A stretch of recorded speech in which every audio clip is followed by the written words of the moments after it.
스코틀랜드의 한 교회에서 주일 낮 예배 시간에 선교 헌금을 하게 되었습니다. 목사님의 설교는 간절했습니다. 아직도 아프리카에는 복음을 접하지 못하고 죽어가는 많은 사람들이 있습니다. 심지어는 사람을 잡아먹는 식인종들도 있습니다. 그러나 그들도 사람들입니다. 그들에게 예수 복음이 전해져야 합니다. 우리는 이 일을 위해서 세 가지를 할 수가 있습니다. 그 중에 하나를 선택할 수 있습니다. 첫째는 내가 직접 갈 수 있습니다. 둘째는 다른 사람을 보낼 수 있습니다. 셋째는 간 사람을 도울 수 있습니다. 여러분은 그 세 가지 중에 어느 것을 택하시겠습니까? 목사님의 설교에 교우들이 깊은 감동을 받았습니다. 교우들이 한 사람 한 사람 정성스럽게 선교 헌금을 하기 시작했습니다. 그때 그 줄에 맨 뒤쪽에 있었던 한 소년이 헌금괴 위에 올라가 앉았습니다. 몇몇 사람들이 그 소년을 꾸짖었습니다. 그러자 그 소년은 눈물을 흘리며 이렇게 말했습니다. 목사님, 제게는 바칠 돈이 없습니다. 그렇지만 나 자신을 아프리카를 위해 몽땅 하나님께 바치겠습니다. 내 이름이 뭐니? 리빙스턴입니다. 그럼 너는 몇 살이니? 12살입니다. 그 소년은 장차 검은 대륙의 아버지로 불리웠던 바로 그 리빙스턴이었습니다. 리빙스턴은 자신의 그 약속대로 아프리카를 위해서 자신의 몸을 바친 후에 유해가 되어 고국으로 돌아와 웨스트민스터 교회당 묘지에 안장되었습니다. 그는 죽음을 목전에 두었을 때 이런 말을 했다고 전해지고 있습니다. 나의 예수님, 나의 왕, 나의 생명, 나의 전부시여, 나는 다시 한 번 더 내 생애를 당신께 드리나이다. 청소년 때 리빙스턴은 예수님이 자신을 위해서 십자가 위에 펴려 죽으셨다는 그 사실이 믿어졌습니다. 그래서 자신도 예수님처럼 제물로 바쳐지고자 아프리카를 위해서 자신을 몽땅 바치겠노라고 다짐하고 헌신코자 했습니다. 지난 세기와 현 세기의 가장 위대한 영적 거인에 속하는 봉사 빌리그램 목사님과 예수전도단의 창립자인 로렌 크니밍 목사님은 청소년 때 예수님이 자신을 위해서 십자가 위에서 펴려 죽으시던 그 사실이 믿어졌습니다. 그래서 청소년의 때 자신의 삶을 온전히 예수님께 바치고자 헌신을 다짐했습니다. 그리고 정말 중요한 것은 그들은 그들의 다짐대로 평생을 그렇게 살아갔습니다. 오늘 이 자리에 함께한 우리들도 리빙스턴이나 빌리그램 목사님이나 로렌 크님 목사님처럼 똑같은 흔적들이 있습니다. 그 흔적은 과연 무엇인가? 예수님의 보혈의 피 공로로 우리 모든 죄가 속함을 받은 그 흔적입니다. 이것을 한마디로 표현한다면 가장 적절한 단어는 과연 무엇인가? 은혜입니다. 은혜. 하나님의 은혜입니다. 하나님의 은혜 없이는 어찌 그 두렵고도 무서운 그 죄가 깨끗하게 씻음을 받을 수 있겠습니까? 우리 행동이나 섬김이나 헌신이나 공로나 희생이라 할지라도 우리 속에 있는 어떤 것으로도 죄는 용서받을 수가 없습니다. 그런데 예수님의 보혈의 피로 우리는 모든 죄로부터 속함을 받게 됐습니다. 그래서 오늘 이 자리에 함께한 우리는 단 한 사람도 예외 없이 하나님의 은혜를 입은 자입니다. 믿지 않는 사람들은 죄를 짓기 때문에 소망이 없는 것이 아니라 죄로부터 구속받지 못하기 때문에 소망이 없습니다. 그리스도인들도 믿지 않는 사람들처럼 날마다 죄를 지으며 살고 있습니다. 그렇지만은 그리스도인들이 소망이 있는 것은 예수님 보혈로 우리 모든 죄로부터 구원받는 은혜가 있다는 것입니다. 그래서 우리 믿는 자는 모두가 하나님 은혜를 입고 사는 자다 할 수 있습니다. 좀 더 구체적으로 그리스도의 보혈에 대해서 함께 나누고자 합니다. 22절 말씀은 우리 한번 같이 읽겠습니다. 우리 함께요. 율법을 따라 그의 모든 물건이 피로서 정결하게 되나니 피 흘림이 없은즉 사함이 없느니라. 아멘. 그리스도의 보혈은 속죄의 능력을 갖습니다. 예수께서 십자가에서 우리를 위해서 피 흘려 죽으심으로 그 보혈의 피 공로로 우리 모든 깨끗하게 죄를 씻음받게 되었습니다. 참 부끄러운 고백인데 이 사실은 제 아내도 모르는 일입니다. 초등학교 3학년 때 친구의 돈을 훔친 적이 있었습니다. 아침 조회 시간이 되어서 친구들은 모두 운동장으로 나가고 저는 당번이어서 마지막으로 교실을 나가다가 발에 책가방이 채였습니다. 그 가방에 내용물이 쏟아지고 책 안에 있던 돈 200원이 바닥에 떨어졌습니다. 그 순간 탐심이 생겼습니다. 가방 속에 돈을 다시 넣지 않고 제 호주머니에 넣고 조회하고자 운동장으로 급히 나갔습니다. 아침 조회 시간 내내 가슴이 쿵쾅쿵쾅해서 빨리 들어가서 다시 돈을 돌려놓으려고 조회 마치자마자 급히 교실로 들어갔는데 이미 교실 내에는 난리가 나 있었습니다. 원일이라는 친구가 저축할 돈이 없어졌느라고 울고 있었습니다. 저는 너무 당황하기도 하고 겁이 나서 그 돈을 내밀지 못했습니다. 그리고 얼마 지나지 않아서 아버님이 직장을 사천에서 대구로 옮기게 돼서 저도 대구에 있는 초등학교로 전학을 갔습니다. 그리고 세월이 많이 흘렀습니다. 저는 그 사실을 잊어버리고 살았습니다. 그러던 중에 1980년에 5.18 등등의 국내 증세로 학교에 휴교령이 내려서 학교를 가지 못하고 시골 집에 내려가 있었습니다. 그때 틈만 나면 시골 교회에 가서 살았습니다. 어느 날 밤에 청년부 기도회를 마치고 따로 남아서 기도를 하던 중이었습니다. 그런데 그날 놀랍게도 예수님의 보혈의 피로 저희 모든 죄가 깨끗하게 사해진다는 그 사실이 제게 믿어졌습니다. 그 감격으로 눈물 콧물 흘리면서 기도하고 있었는데 그때까지 제가 지었던 많은 잘못들이 마치 파노라마처럼 제 앞을 한 컷씩 지나갔습니다.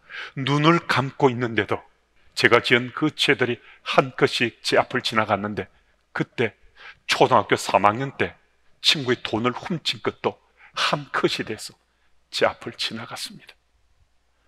저는 저희 모든 죄에 대해서 자복하고 통회함으로 저희 모든 죄가 깨끗하게 사해진 그 사실을 저는 자기 확인하는 은혜가 있었습니다. 참 신기하고도 놀라웠습니다. 그날 밤 저는 예수님의 보혈의 피 공로로 모든 죄가 깨끗하게 씻음 받으심이 정말 믿어졌습니다. 그날 밤 보았던 다른 잘못들은 그래도 이해할 만했는데 돈을 훔친 것은 당사자의 용서를 구해야 될 잘못이어서 참 고민이 되었습니다. 얼마 동안 고민을 하다가 초등학교 3학년 때 제가 돈을 훔쳤던 원일이라는 친구를 직접 찾아가서 용서를 구하고자 했습니다. 그리고 사천에 살고 있던 사촌 동생에게 원일이란 친구에 대해서 물었더니만 제 사촌 동생이 원일이를 잘 알고 있었습니다. 원일은 진주고등학교를 졸업하고 그 당시 서울대 국문학과에 재학 중에 있었습니다. 그래서 제가 원일에게 전화를 했더니만 친구는 저를 아주 반갑게 맞았습니다. 며칠 후 사천에 있는 노상공원 커피숍에서 만나기로 하고 친구를 만나려고 버스를 타고 대구에서 사천으로 내려갔습니다. 봉투에 200원을 넣고 내려가는데 마음이 이런저런 생각으로 많이 착잡하기도 하고 또 간절한 마음도 제게 있었습니다. 원일이 친구를 만나러 노상공 커피숍에 들어갔는데 원일이만 나온 것이 아니라 초등학교 친구 7명이 함께 그 자리에 있었습니다. 대구로 지나간 후에 처음 만나는 만남인데 저를 참 반갑게 친구들이 맞았습니다. 원일이만 만나서 잘못을 고하고 용서를 받으러 갔는데 일이 좀 꼬여졌습니다. 한참 후에 용기를 내서 원일이만 바깥으로 불러내서 그때 있었던 돈을 훔친 사건에 대해서 얘기했습니다. 그런데 원일이는 전혀 그런 기억이 없었습니다. 저보고 장난치냐고 웃으면서 농담하지 말라고 했습니다. 그래서 제가 예수님 보혈로 죄 용서를 체험하고 너에게 직접 용서를 구하고자 내가 너를 찾아왔다고 200원을 봉투에 넣은 것을 꺼내니까 친구가 그래 그러면 내가 너 용서했다며 커피값 내는데 보태 쓰겠다고 했습니다. 비록 어린 시절 이야기지만은 목사가 돈을 훔치다니 부끄러운 이야기여서 설교 가운데 이 이야기를 하는 것이 제게는 참 용기가 필요했습니다. 예수님 보혈로 죄를 용서받는 것에 대한 구체적인 신뢰를 들고 싶었습니다. 겨울도 예수님 보혈의 피로 죄를 용서받고서 다시는 그 죄에 대해서 고통당하거나 아파하지 않도록 말씀드리고 싶은데 다른 사례를 찾기보다 이 이야기가 가장 좀 적절하다고 제게 믿어졌습니다. 그래서 예수님 보혈로 용서를 체험한 후에 그 믿음 가지고 그 믿음대로 그때 행했던 그 이야기를 교우들과 나누고 싶었습니다. 여러분, 예수님의 보혈의 피는 우리 죄를 깨끗하게 씻어줍니다. 오늘 이 자리에 함께한 우리들 가운데 혹시라도 지난 죄로 인해서 아직도 그 굴레를 사슬 끊지 못하고 고통당하고 아파하고 힘들어하는 분이 계시다면 우리 죄는 예수님 보혈의 피 공로로 이미 깨끗하게 씻음 받았습니다. 다시 그 죄로 돌아가서 옛날로 돌아가서 고통당하는 아파할 필요가 없습니다. 이제 우리에게는 용서받은 체험이 있기 때문에 지난날 같은 죄를 반복해서 짓지 않게 해서 치열하게 씨름하며 살고 바른 믿음의 삶을 살아가면 되는 것입니다. 예수님 보혈로 죄를 용서받았다는 믿음도 중요하지만 더 중요한 것은 죄의 용서 체험 이후에 그 믿음대로 살아가는 삶입니다. 여러분, 지은 죄에 대한 용서 체험 있으십니까? 그리고 그 믿음대로 지금 살아가십니까? 그러시다면 우리는 이제는 우리 믿음의 삶이 용서를 받은 자의 걸맞게 내가 가진 그 믿음에 걸맞게 우리는 살아가야 됩니다. 믿음만 있고 삶이 따르지 않는다면 하나님께서 우리 약속하신 그 놀라운 은혜나 복의 일부만 맛보고 그냥 그대로 그치고 마는 것입니다. 이 자리에 함께한 우리 성도님들은 무엇보다 먼저 지난날 우리가 지은 죄의 굴레에 빠져 더 이상 신음하거나 고통당하지 않아도 된다는 것, 이거 분명히 기억할 수 있어야 됩니다. 그리고 지은 죄의 용서를 체험한 후에 하나님 기뻐하시는 믿음의 삶을 우리는 좀 더 당당하게 살아갈 수 있어야 됩니다. 예수님이 단번에 드려지신 대속의 제물이라는 사실을 말씀하고 있습니다. 그 어떤 것도 단번에 드려져서 죄를 속할 수 없습니다. 히브리서 9장 25절 26절 말씀입니다.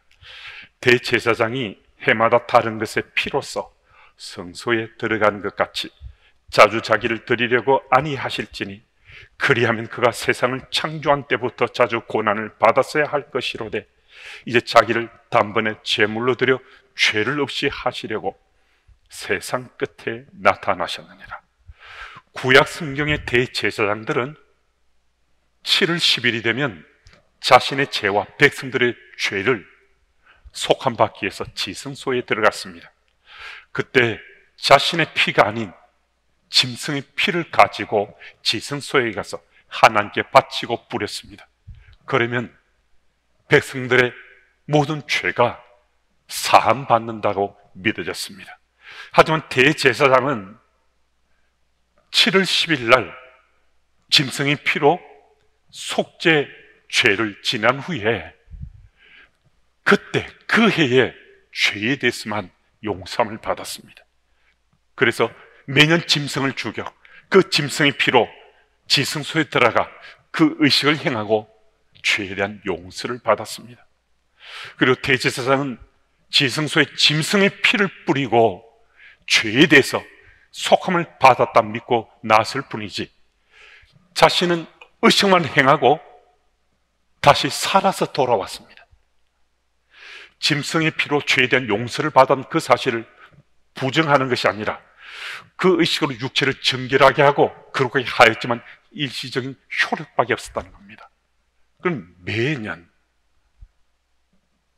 그들은 죄에 대해서 용서받고자 짐승의 피를 흘려서 지성소에 들어가 죄에 대한 용서를 구해야 했습니다.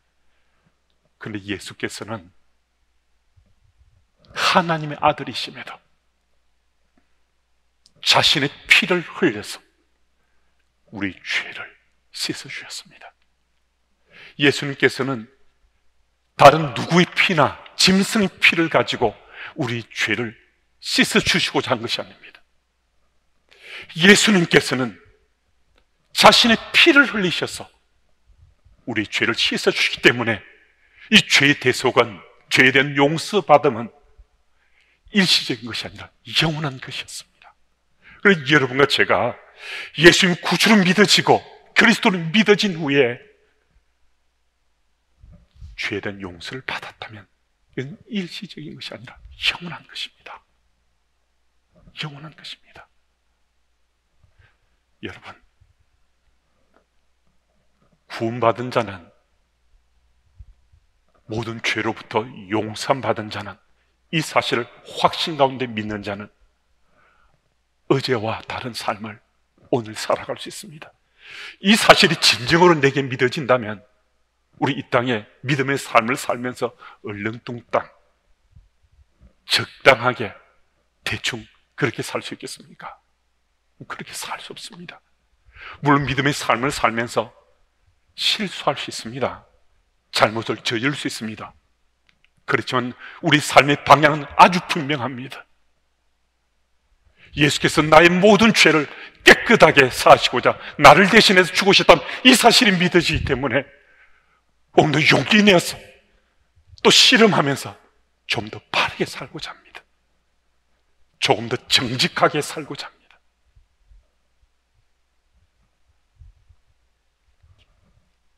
오늘 이 강단에서 말씀을 전하는 저는 그렇다면 언제나 바르고 정직하게 사는가?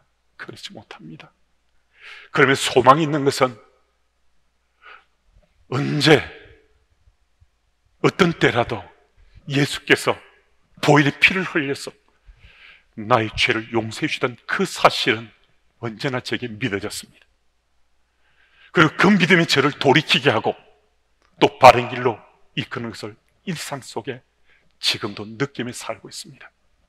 그래서 잘못된 길보다는 바른 길을 항상 의식하고 그 길로 가려고 몸부림치면서 살고 있습니다. 여러분, 우리 좀 더, 보다 더 바르고 정직하게 살아야 되지 않겠습니까? 우리는 예수님의 보혈의 피로, 하나님의 아들이신 예수님의 보혈의 피로 우리 모든 죄가 씻음받은 사람들입니다. 지금 당장 바뀌시라는 것 아닙니다. 시간이 필요할 수 있지만은 늦추거나 뒤로 미룰 수 있는 사안은 또 아닐 수 있습니다. 어쩌면 이 타이밍이 우리 모두에게 아주 긴급할 수 있습니다. 우리의 삶을 바꾼다는 것은 좀 힘들고 어려울 수 있습니다. 어쩌면 굉장히 힘들고 고통스러울 수도 있습니다. 그럼에도 우리는 이 길을 가야 됩니다. 우리는 이미 예수님이 그리스도시요 우리를 위해서 십자가에 피 흘려 죽으시고 그 보혈의 피로 우리 죄를 용서해 주시다는 그 사실을 믿는 사람들이기 때문입니다. 그래서 우리는 함께 바르게 살고자, 정직하게 살고자 서로를 지켜봐 주시고 서로에게 용기를 북돋워 주시고 서로를 칭찬해 가면서 하나님 기뻐하신 그 길로 함께 달려가야 됩니다. 함께 살아갈 수 있어야 됩니다. 요한복음 1장 46절 말씀은 이렇게 기록되어 있습니다. 나다나엘이 이르되 나사렛에서 무슨 선한 것이 날 수 있느냐? 빌립이 이르되 와서 보라 하니라. 나다나엘의 말처럼 나사렛은 버려진 땅 갈릴리에 별 볼 일 없는 작은 어촌 마을이었습니다. 그 어촌 마을에도 산 쪽으로 더 들어갔기 때문에 정확하게는 산촌 마을이라 할 수 있습니다. 그러니까 그 산촌 마을에 무슨 선한 것이 나올 수 있느냐 하는 것입니다. 그것도 버려진 땅 갈릴리의 산촌 마을이니까 더 그랬을 수 있습니다. 그런데 베들레헴에서 태어나신 예수께서 버려진 땅, 별 볼 일 없는 땅 나사렛에서 자라나심으로 나사렛은 선한 것이 나오는 마을이 되었습니다. 여러분, 우리 삶의 터전이 나다나엘이 말한 선한 것이 나올 수 없는 그런 텃밭이었을 수도 있습니다. 나사렛과 같았을 수도 있습니다. 그런데 그 말을 하던 나다나엘은 예수님이 그리스도로 믿어지자 예수님이 12제자 중 한 사람이 되었습니다. 그리고 나사렛에서 나온 그 예수님을 전하고자 인도까지 가서 복음을 전하다가 산채로 가죽이 벗겨지기까지 하며 순교하였습니다. 우리들도 나다니엘처럼 예수님 그리스도를 믿어지면 우리 삶 속에 선한 것이 나올 수 있습니다. 우리 연약함과 부족함이 그대로 있는데도 우리 삶 가운데 선한 것이 나올 수 있습니다. 주께서 우리와 함께 하시면 믿어지면 우리 삶 가운데 선한 것이 정말 나올 수 있습니다. 예수님 보혈의 피 공로로 우리의 삶을 통해서 선한 것을 드러내고 증거하는 여러분들이 다 되시길 바랍니다. 리빙스턴이 죽음을 목전에 두고 고백한 그 말을 제 가슴에 담습니다. 이 자리에 함께한 여러분들도 이 말을 가슴에 꼭 담을 수 있으면 좋겠습니다. 나의 예수님, 나의 왕, 나의 생명, 나의 전부시여, 나는 다시 한 번 더 나의 생애를 당신께 드리나이다.